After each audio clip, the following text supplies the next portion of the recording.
स्वागत है सबका द RST शो में।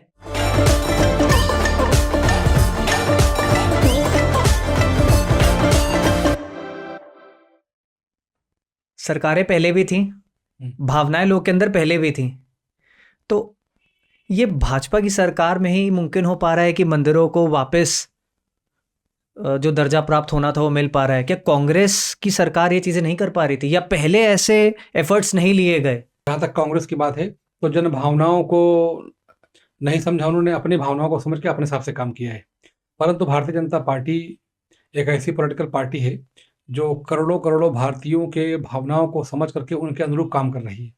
और भारतीय बहुत रिलीजियस हैं, बहुत धार्मिक हैं, और अपने जो विग्रह हैं, चित्र है, मूर्ति है, भगवान है, उनकी प्रतिमा है, मंदिर है, उनके प्रति प्रगाढ़ और गहरी आस्था रखने वाला देश और यहाँ के देसी लोग हैं। तो उन भावनाओं को भारतीय जनता पार्टी ने समझा, उनका सत्कार और सम्मान किया है, जो अन्य पार्टियां नहीं कर पाई। वो भावनाओं को ठगने का काम तो किया है, परंतु भावनाओं के अनुरूप भावनाओं को समझ के काम नहीं किया उन्होंने। अगर करते तो देश में ये दुर्गति उनकी ना होती जो आज सामने देखने को मिल रही है।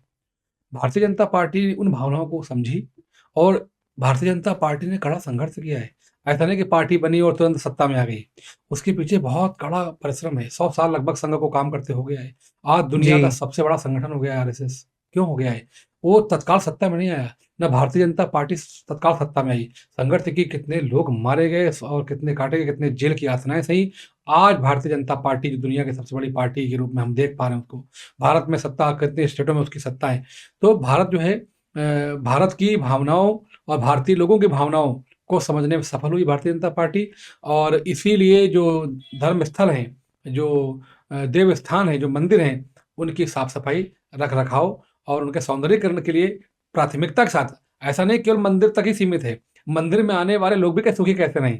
अगर जी। हम लोग सुखी नहीं होंगे, हमारे घर में सिलेंडर नहीं होगा, हमारे यहाँ खाद्यान्न नहीं होगा, हमारे यहाँ अन्य वस्तु, द्रव्य और अन्न और अक्षर माने शिक्षा, सुरक्षा, चिकित्सा नहीं होगी, तो हम मंदिर कैसे जा पाएंगे? तो हम अगर अच्छे होंगे, हमारे घर से एस्टेब्लिश होंगे हम, तभी तो हमको मंदिर और गुरुद्वारा अच्छे लगेंगे।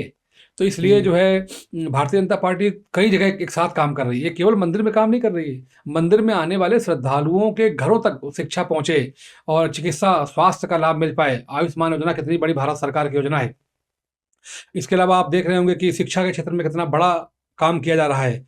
जो पुरानी शिक्षा पद्धति थी उसको बदल के नई शिक्षा प्रणाली लागू की जा रही है। और भी इसमें बहुत सारी संभावनाएं काम करने के लिए जो भारत सरकार की योजना है, आगे आने वाले समय में प्रत्येक भारतीय को उसको लाभ मिलेगा। वो किसी भी तबके का हो। जो नारा है भारत के प्रधानमंत्री जी का कि सबका साथ, सबका विकास, सबका विश्वास, सबका प्रयास, उसी महामंत्र को लेकर के भारत के मुखिया और भारत के जो लीड कर रही पार्टी, जो उसको पूरे देश को लीड इस समय कर रही है, उसकी प्राथमिकताओं में से एक है। आप देखेंगे आने वाले वर्षों में बहुत सुंदर काम होगा और धर्म भी होगा, संस्कृति भी होगी, और ये सांस्कृतिक राष्ट्रवाद की ओर हम बढ़ रहे हैं। जी। तो हमारी संस्कृति, हमारा कल्चर, हमारी सभ्यता, हमारी परंपराएं जीवित रहें, वो संरक्षित कैसे रहें, उसके लिए भी काम हम लोग कर रहे हैं। इसीलिए जो है, आपने देखा आलिया भट्ट जी को वहाँ इन्वाइट किया गया, और अमिताभ बच्चन को भी इन्वाइट किया गया। आलिया भट्ट की वहाँ क्या हो सकता है, वो इन्वाइट किया गया। अमिताभ बच्चन की क्या हो सकता है? तो जो एक गैप है ओल्ड और यंग में, उसको खत्म करने के लिए और कल्चरल चीज़ों को ठीक करने के लिए कि मूवी भी बने, गाने बने तो कैसे बने, इसलिए उसकी शुरुआत कहीं ना कहीं है। उन लोगों को जो दिन भर केवल संगीत और गीत और नृत्य के माध्यम से लोगों का मनोरंजन कर रहे हैं, उनको भी धार्मिक कैसे बनाया जाए, जी। उनको वहाँ इनवाइट करके। और ये दूर की सोची गई, आज की नहीं सोची कि आलिया भट्ट आ जाएंगी तो आज गाने अच्छे बनने लगेंगे, जी। आज पिक्चर अच्छी बनने लगेंगी। समय लगेगा, धीरे धीरे वहाँ भी बहुत बड़ा परिवर्तन देखने को मिलेगा। उसकी शुरुआत हो चुकी है तो Bharatiya Janata party cultural change लाने की एक विजन है। विजन है। इसीलिए सबको वहाँ इन्वाइट, देश में रहा यंगों में करे, आलिया भट्ट नाचने गाने वाले लोग हैं, उनको वहाँ क्यों इन्वाइट कर लिया गया? तो अमिताभ बच्चन की क्या भूमिका राम मंदिर में, उनको क्यों इन्वाइट किया गया है? तो निसंदेह निशाना कहीं और है। 25 साल बाद की स्थिति के विषय में आज सोचा जा रहा है कि राम के आदर्शों को, राम के संस्कृति को, राम के मूल्य और परंपराओं को, राम के संपूर्ण स्वभाव को जन जन तक कैसे स्थापित किया जाए, उसकी शुरुआत हो चुकी है राम मंदिर के रूप में और राम मंदिर में आए अतिथियों के रूप में। तो कहीं ना कहीं उनके माध्यम से वो इन्फ्लुएंस, जो लोग सेलिब्रिटीज़ को देख के इन्फ्लुएंस होते हैं, तो जैसे वो मान लिया राम मंदिर गए हैं, तो वहाँ पे उनकी इमेजेस पोस्ट होंगी, तो लोगों के प्रति एक जागरूकता जाएगी कि राम मंदिर जाना है। Definitely। जब भगवान के दर पे जाएंगे तब शायद उनको जो अज्ञानता से दूर एक ज्ञान की रोशनी मिलेगी मंदिर में जाके। और इसी बहाने शायद 25 साल 30 साल बाद जो आप बता रहे हो विजन डाली है, तो अच्छी विजन है, बहुत जी। बढ़िया विजन है।